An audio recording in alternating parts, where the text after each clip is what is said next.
Bismillahirrahmanirrahim. Assalamualaikum warahmatullahi wabarakatuh. Alhamdulillah wassalatu wassalamu ala Rasulillah wa ala alihi wa ashabihi wa man ittaba'a hudah, amma ba'd. Ayyuhal ikhwah rahimakumullah. Bab tentang diperintahkannya untuk mendengarkan bacaan Al-Quran dari orang lain. Jadi kita diperintahkan atau disunnahkan untuk mendengarkan Al-Quran dari bacaan orang lain. Jadi setelah kita sering membaca Al-Quran, membaca sendiri untuk sendiri, kita nikmati sendiri, kita baca sendiri dan kita nikmati sendiri pula, maka sesekali kita hendaknya mendengarkan Al-Quran dibacakan oleh orang lain, kita mendengarkan. Khususnya orang-orang yang bacaannya baik, bacaannya bagus, supaya kita bisa menikmati bacaan tersebut, bisa meniru, bisa mengambil faedah dari bacaan tersebut. Hal ini dilakukan oleh Rasulullah sallallahu alaihi wasallam. Beliau meminta kepada sahabatnya yaitu Ibnu Mas'ud untuk membaca Al-Quran. Sebagaimana dalam kitab Riyadhus Shalihin sebutkan, qala Imam An-Nawawi rahimahullah ta'ala wa an Ibnu Mas'ud radhiyallahu anhu qala, diceritakan oleh Ibnu Mas'ud, Abdullah Ibnu Mas'ud, semoga Allah meridhoinya. Dia berkata, qala lin Nabi sallallahu alaihi wasallam iqra alayya al-Quran. Suatu saat Nabi pernah memintaku untuk membaca Al-Quran di hadapannya.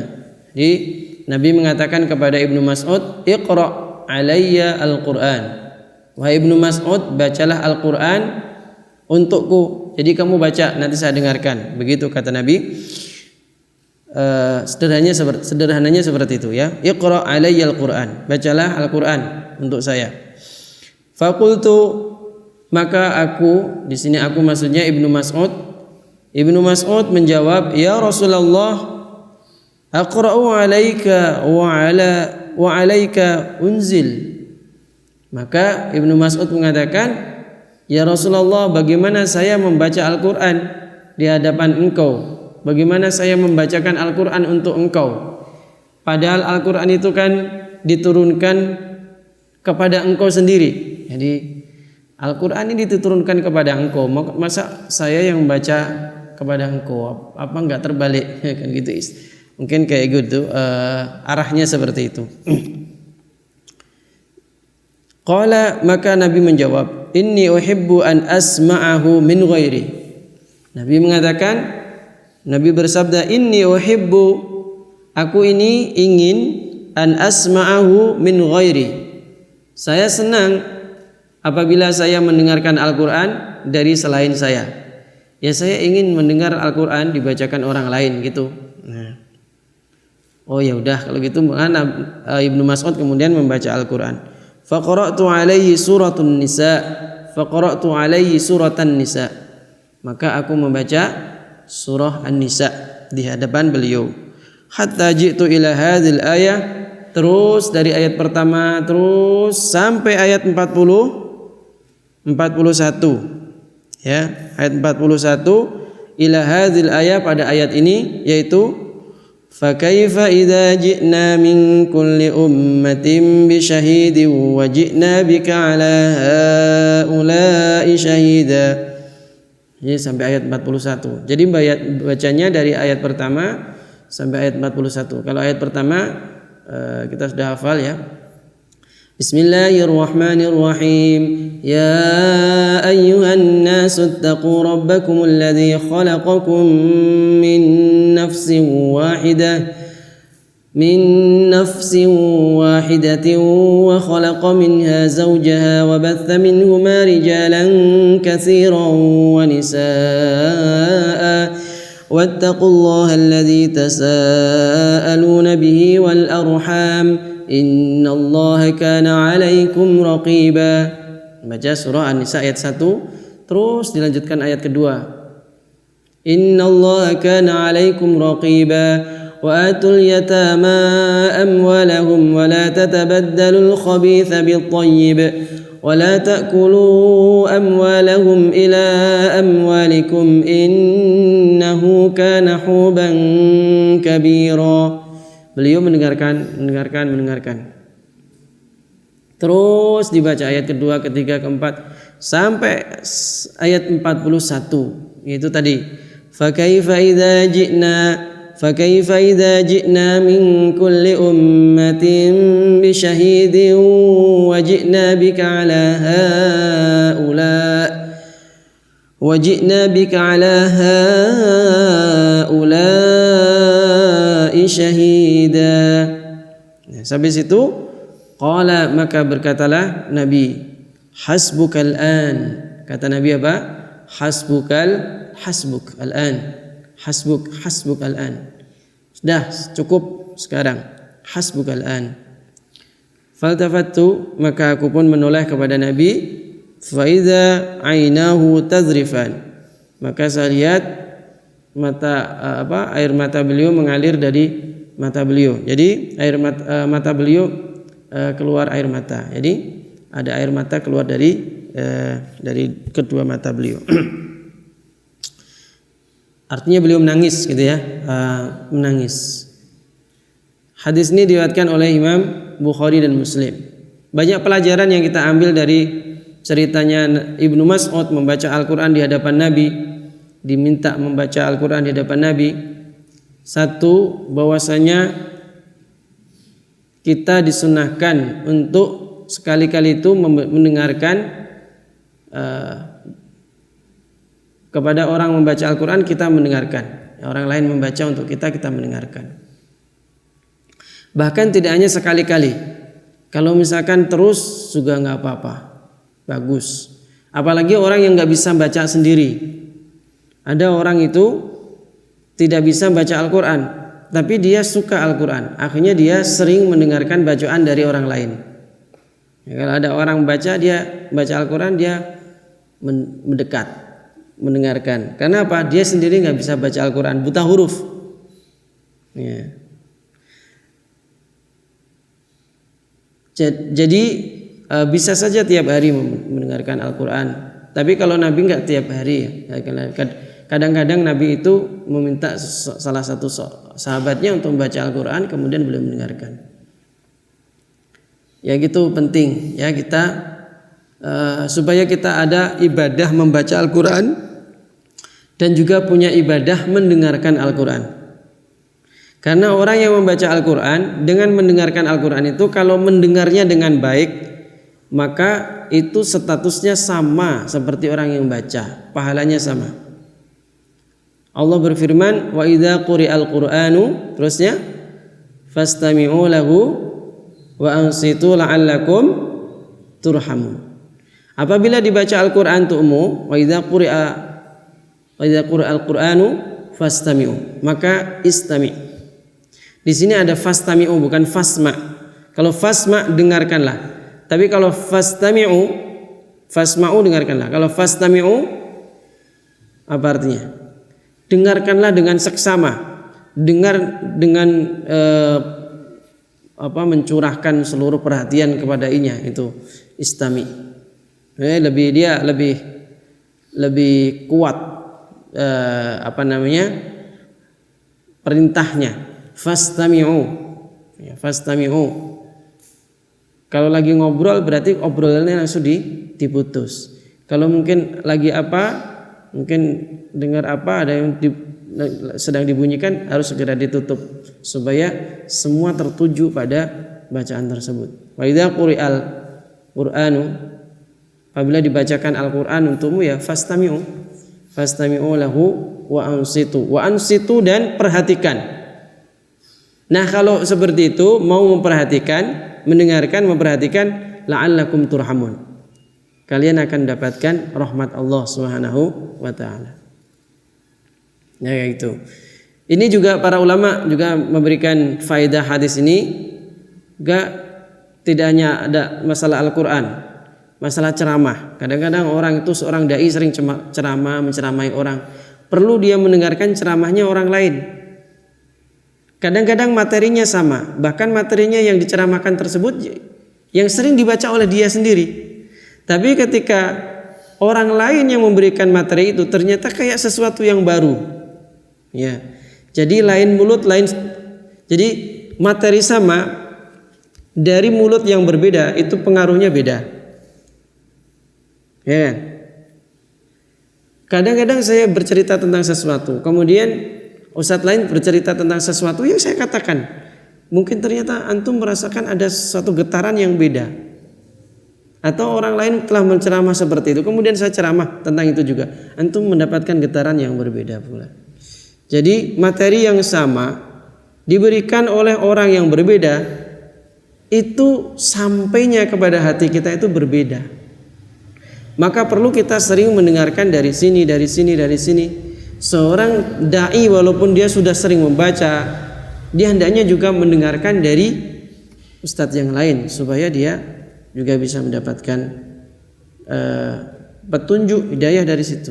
Jadi itu di antara faedah hadis ini. Kemudian hadis ini juga memberikan manfaat, memberikan faedah pula tentang pentingnya tadabbur Al-Quran. Baik yang membaca maupun yang mendengarkan hendaknya betul-betul merenungi isi Al-Quran. Nabi dibacakan, beliau itu memperhatikan dan merenungi isinya sampai akhirnya beliau menangis. Fakaifa idza ji'na, makanya ini ayat yang sampai beliau menangis memang ada kaitannya langsung dengan beliau. Fakaifa idza ji'na min kulli ummatin bisyahid. Ini ayat 41, ayat ke-41 dari surah An-Nisa yang beliau akhirnya nangis di sini. Fakaifa, bagaimana? Idza ji'na gimana? Fakaifa idza ji'na min kulli ummatin syahidan. Bagaimana kamu nanti di hari kiamat ketika ji'na min kulli ummatin, setiap umat akan kami bawakan saksi. Umatnya Nabi Nuh ada saksinya.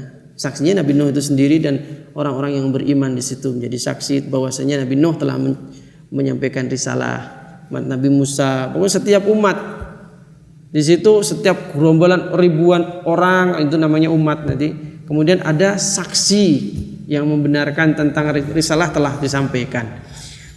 Kemudian ya itu di hadapan Allah Subhanahu wa taala. Wajibna bika, dan engkau wahai Muhammad kami jadikan sebagai saksi untuk seluruh umat di muka bumi ini. Ya. Jadi Nabi itu tidak hanya menjadi saksi untuk risalah yang telah beliau sampaikan kepada umatnya, tapi menjadi saksi untuk risalah semuanya, bahkan risalahnya Nabi Nuh, Nabi Musa, Nabi Isa, semua beliau menjadi saksi. Ya, saya bersaksi bahwasanya Nabi Nuh telah menyampaikan risalah, Nabi Musa telah menyampaikan risalah, dan seterusnya. Menjadi saksi. Masya Allah, Nabi menjadi saksi untuk seluruh umat. Nah, Nabi ini mungkin ya Allah Ta'ala alam, beliau mungkin membayangkan bagaimana di akhirat kelak beliau menjadi saksi kayak gitu. Nah, itu bisa merenungi seperti ini kalau ngerti tentang bahasa Arab, ngerti makna Al-Quran. Kita bisa mengerti makna Al-Quran kalau mau belajar bahasa Arab. Gak ngerti bahasa Arab, gak ngerti apapun juga, ya. Walaupun tetap mendapatkan barokah dari Al-Quran dengan mendengarkan itu, tetap getaran-getaran hidayah itu ada, tapi tidak akan sebesar getaran yang diserap oleh orang yang tahu betul makna dari Al-Quran itu. Orang yang tahu betul makna Al-Quran, dia akan menyerap Getaran hidayah itu begitu besarnya, ya, begitu besarnya, pengaruhnya besar sekali. Orang yang mengerti makna Al-Quran secara sempurna, dia akan semakin luar biasa. Makanya para sahabat itu paling ngerti tentang Al-Quran. Bagaimana nggak ngerti tentang Al-Quran? Karena mereka itu turun kepada mereka, pada saat itu turun pada mereka. Dia paling ngerti. Maka banyak para sahabat nangis, bisa betul-betul menikmati kalau membaca Al-Quran itu. Karena apa? Karena tahu isi artinya.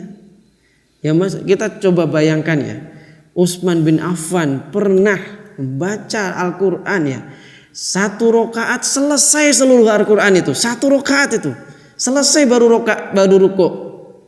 Ya. Kok bisa seperti itu? Ya karena bisa menikmati, ya kan?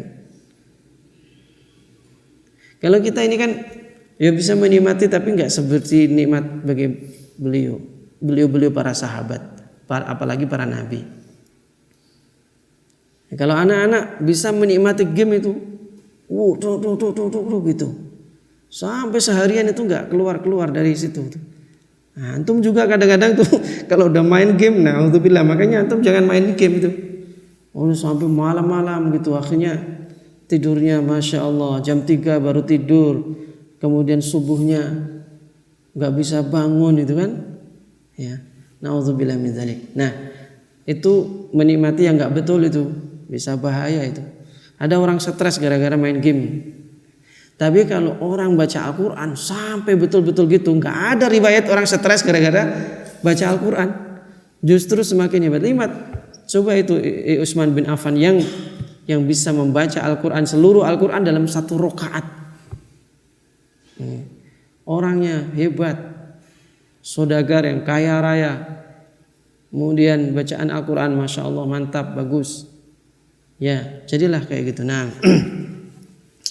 Itu faedah dari hadis ini. Jadi perintah untuk tadabbur, mentadabburi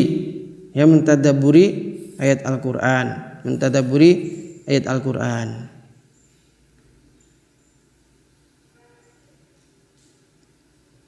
Ya, kemudian yang seterusnya adalah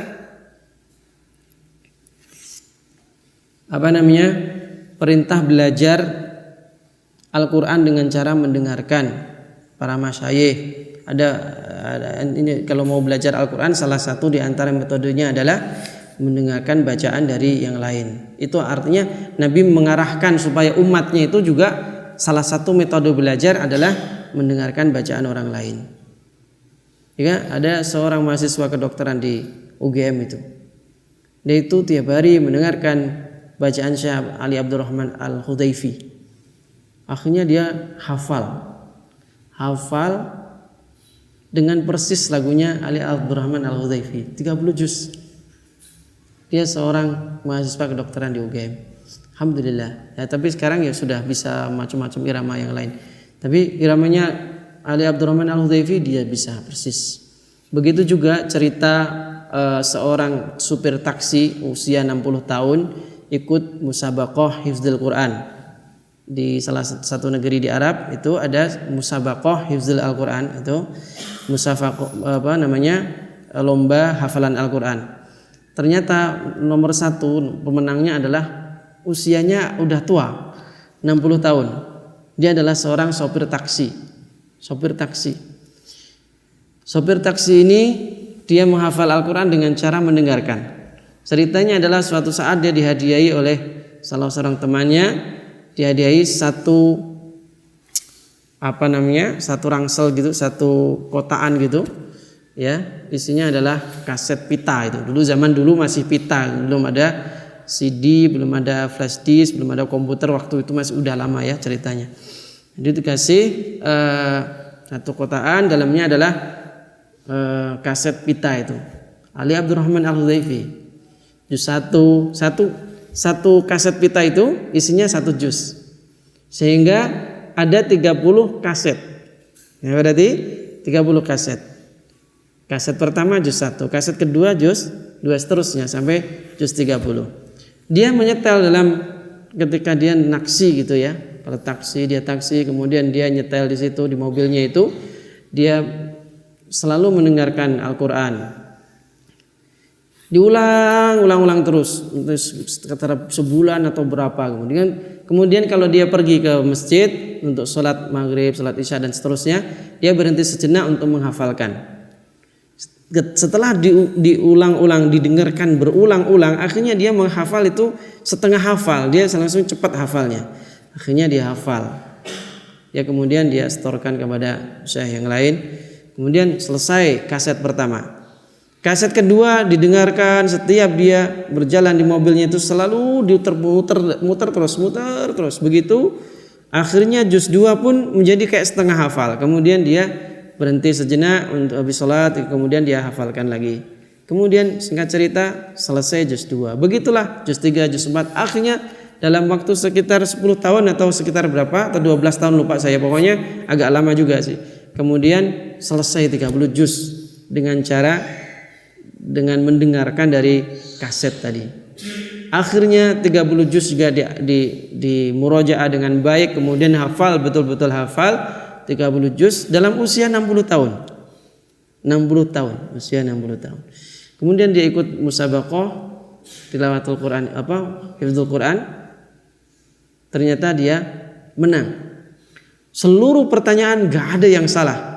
Dijawab dengan membaca pelan, khusyuk, tartil, benar bacaannya, irama seperti Ali Abdurrahman Al-Hudzaifi, persis seperti yang ada di kaset. Karena nggak ada irama yang lain, itu aja terus begitu, betul-betul membentuk dia, akhirnya jadilah seorang hafidz. Nah, ini salah satu faidah ya, kita mendengarkan bacaan dari orang lain, mendengarkan bacaan dari orang lain. Saya kira itu semoga Allah memberikan rahmat untuk kita. Allahumma arhamna bil Quran. Semoga Allah merahmati kita dengan Al-Quran ini. Waj'alhu lana imama wa nura wa huda wa rahmah. Dan semoga Allah menjadikan Al-Quran ini imam, pemimpin bagi kita untuk kebenaran, kebaikan dan amal saleh, dan merupakan cahaya, petunjuk untuk melakukan kebaikan-kebaikan. Dan semoga kelak kita di akhirat dibersamai dengan Al-Quran, oleh Al-Quran, dan mendapatkan syafaat Al-Quran. Amin ya rabbal alamin, dengan izin Allah tentunya. Amin ya rabbal alamin. Sallallahu ala nabiyina Muhammad wa ala alihi wa sahbihi wasallam. Walhamdulillahi rabbil alamin. Wassalamualaikum warahmatullahi wabarakatuh.